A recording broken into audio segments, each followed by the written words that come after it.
पूज्याय राघवेन्द्राय सत्य धर्मरथाय च भजतां कल्पवृक्षाय नमतां कामधेनवे कृष्णाय वासुदेवाय देवकी नंदनाय च नंदगोप कुमाराय கோவிந்தாய நமோ நமஹ. ஐந்தாவது வேதம் என்று போற்றப்படும் மகாபாரதம் பார்த்து வருகிறோம். நியாயமாக பாண்டவர்களுக்கு கிடைக்கக்கூடிய ராஜ்யத்தை பலமுறை கேட்டும் கொடுப்பதற்கு அவர்கள் தயாராக இல்லை. அப்போ கடைசி முயற்சியாக பகவான் கிருஷ்ணனை தூதுவனாக சென்று கேட்டு தரும்படி பணிக்க, எப்படி கேட்டாலும் அவர்கள் தரமாட்டார்கள்.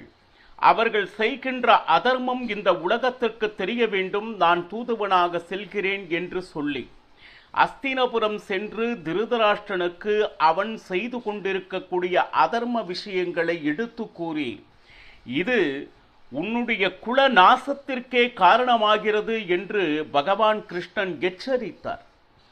அவரை தொடர்ந்து பரசுராமர், கண்வ ரிஷிகள், நாரதர், காந்தாரி உட்பட நிறைய உபதேசங்களை கூறிய பின்னும் துரியோதனன் அதை செவிமடுக்க கூட தயாராக இல்லை.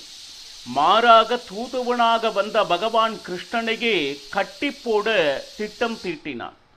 சாத்தகி மூலம் இந்த விஷயத்தை அறிந்த கிருஷ்ணன் விஸ்வரூப தரிசனத்தை காண்பித்தான்.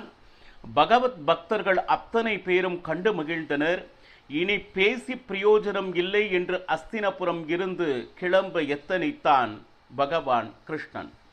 குந்தியை சந்தித்து உன்னுடைய மக்களிடம் சொல்ல வேண்டியது ஏதேனும் இருக்கிறதா என்று கேட்க, ஒரு சத்திரிய தாய் மக்களுக்கு எப்படி ஒரு வீரத்தை கொடுக்க வேண்டுமோ அற்புதமான உபதேசத்தை கொடுத்தால் அஸ்வத்தாமனை சந்தித்தான். பீஷ்ம துரோணாதிகளை என்ன சொல்வது, எதற்காக நீங்கள் அதர்ம பக்கம் நிற்கிறீர்கள் என்பதனை உணர வைத்தான்.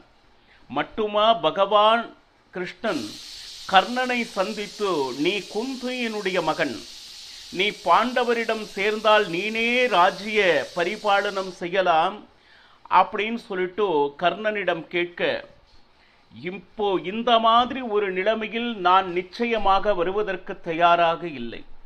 எனக்கு ஆபத்து என்கின்ற ஒரு சூழ்நிலையில் எனக்கு தோள் கொடுத்தவரை மறந்து நான் நிச்சயம் வரமாட்டேன் என்று கூற, பகவான் கிருஷ்ணன் கடைசி வரை நீ தர்மத்துக்காக போரிட தயாராக இல்லை, அப்படித்தானே என்று சொல்லி கிளம்பினான்.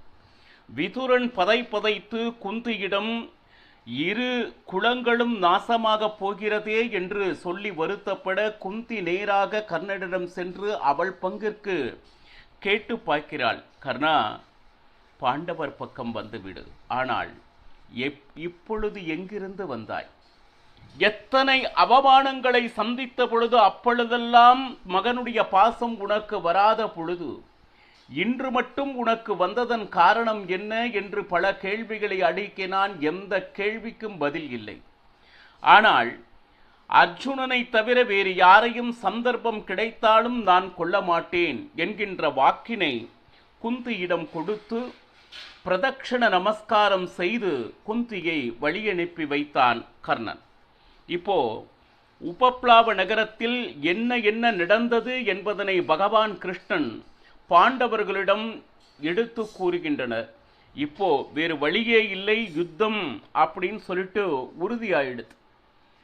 அப்போ யுத்தத்திற்கு அனைவரும் தயாராக வேண்டும். இந்த பாண்டவர் சேனையில் யாரை சேனாதிபதியாக நியமிப்பது என்று ஒவ்வொருவரும் ஒவ்வொரு கருத்து தெரிவிக்க பகவான் கிருஷ்ணனிடம் கேட்டார்கள். அக்னியிலிருந்து யார் வெளியே வந்தாரோ அவன் திருஷ்டத்யும்னன், அவனே சேனாதிபதியாக இருக்க வேண்டும் என்று பகவான் கிருஷ்ணன் கூறியதும் ஒருமனதாக ஏற்றுக்கொண்டனர். கௌரவர் பக்கம் 11 அக்ஷௌணி படைகள், பாண்டவர் பக்கம் 7 அக்ஷௌணி படைகள். இப்போ வார்த்தைக்கு வார்த்தை அக்ஷௌணி என்று சொல்கிறார்களே, அது என்னது? அதனுடைய எண்ணிக்கை தான் என்ன? அதில் எத்தனை வீரர்கள் இருப்பார்கள் அப்படின்னா, மகாபாரதம் அதை நிறைய பட்டியலிடுகிறது. இந்த பட்டியலை மகாபாரதம் படிக்கும் ஒவ்வொருவரும் அறிய வேண்டும் அப்படின்னு சொல்லிட்டு அற்புதமான பட்டியலை மகாபாரதம் தருகிறது. முதல்ல ஒரு பத்தி என்பார்கள். ஒரு பத்தி என்றால் ஒரே ஒரு ரதம்.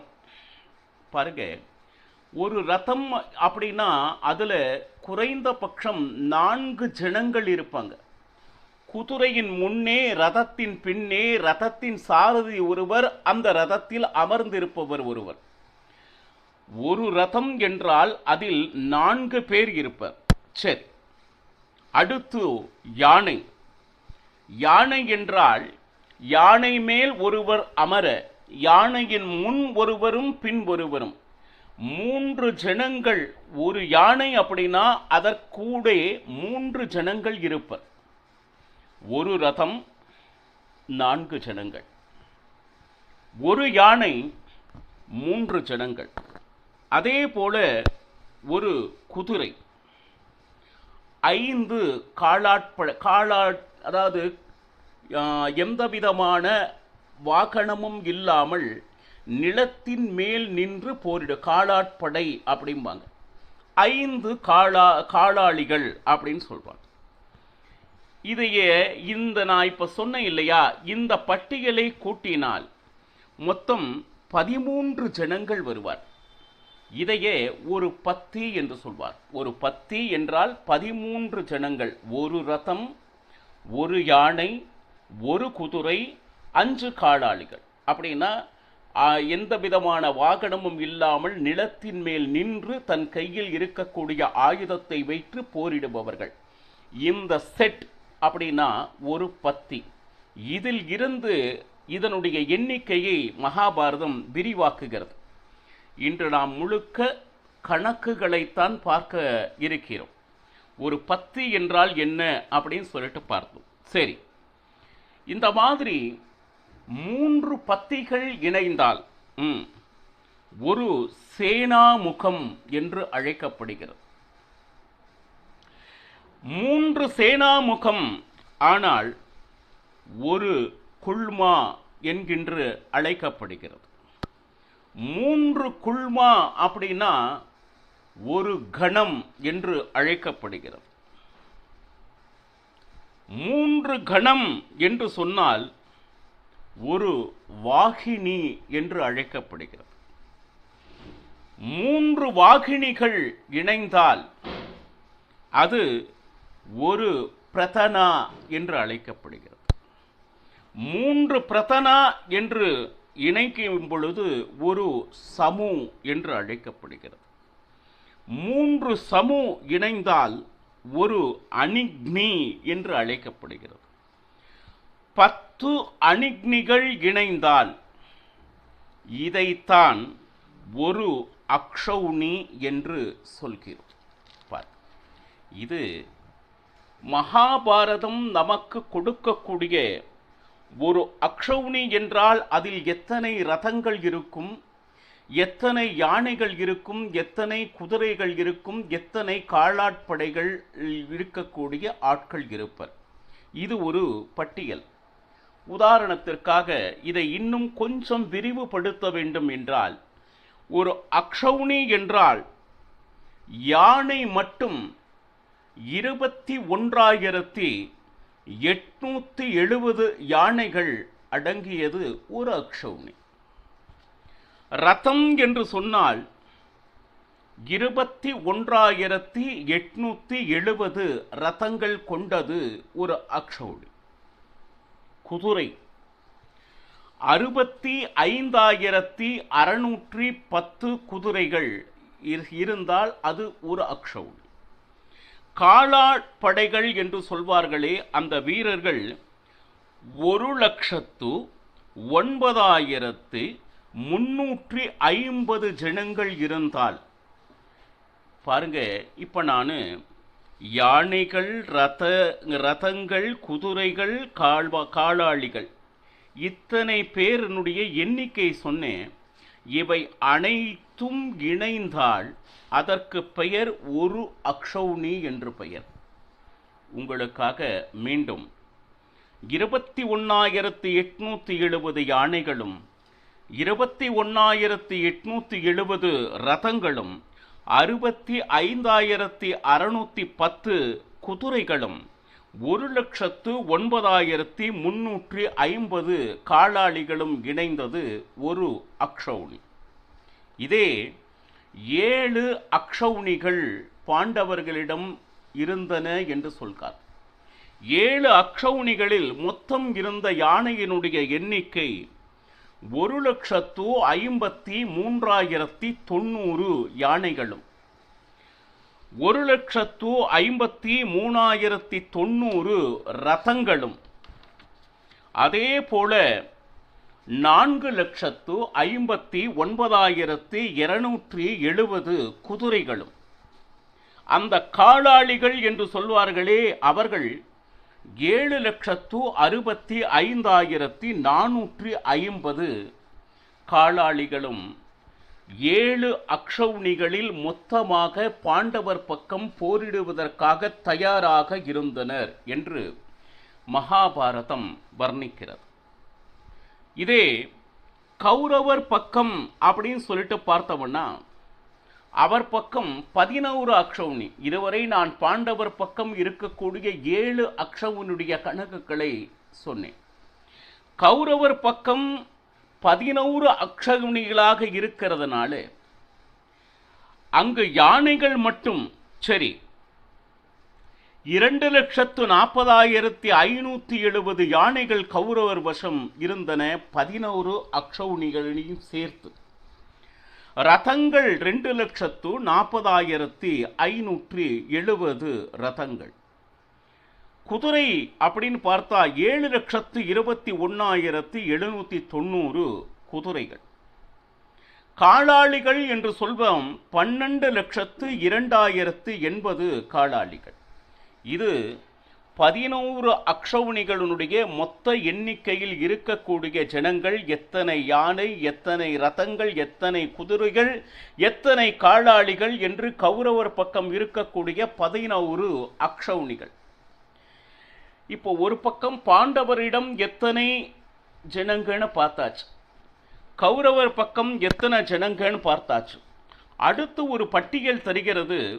அந்த மகாபாரத யுத்தத்தில் கௌரவர்களும் பாண்டவர்களும் சேர்ந்து சரி, அந்த குருக்ஷேத்திர யுத்தத்தில் மொத்தம் எத்தனை வீரர்கள் செயல்பட்டார்கள் என்கின்ற பட்டியல் தெரிய வேண்டும் அப்படின்னு 18 அக்ஷௌணிகள் இணைந்து பார்த்தோம்னா, பாண்டவர் கௌரவர் 2 பக்கம் இணைந்து மொத்தம் யானைகள் 3,93,660 யானைகள், ரதங்கள் 3,93,660 ரதங்கள், குதிரை 11,30,980 குதிரைகள், காலாளிகள் என்று சொல்வார்களே 19,68,300 காலாளிகள். இப்போ யானைகள் பற்றி சொன்னோம், குதிரைகள் பற்றி சொன்னோம், ரதத்தை பற்றி சொன்னோம், காலாளிகள் பற்றி சொன்னோம். ஆனால் ஆரம்பத்திலேயே நான் சொன்னேன், ஒரு ரதம் என்றால் மொத்தம் எத்தனை பேர்? 4 பேர் கொண்டது ஒரு ரதம். எத்தனை ரதம்னு சொன்னனே ஒழிய அதில் இருக்கக்கூடிய ஒரு ரதத்தை 4ஆல் பெருக்கணும் இல்லையா? அப்பதான் எவ்வளவு ஜனங்க அப்படின்னு கிடைக்கும் இல்லையா?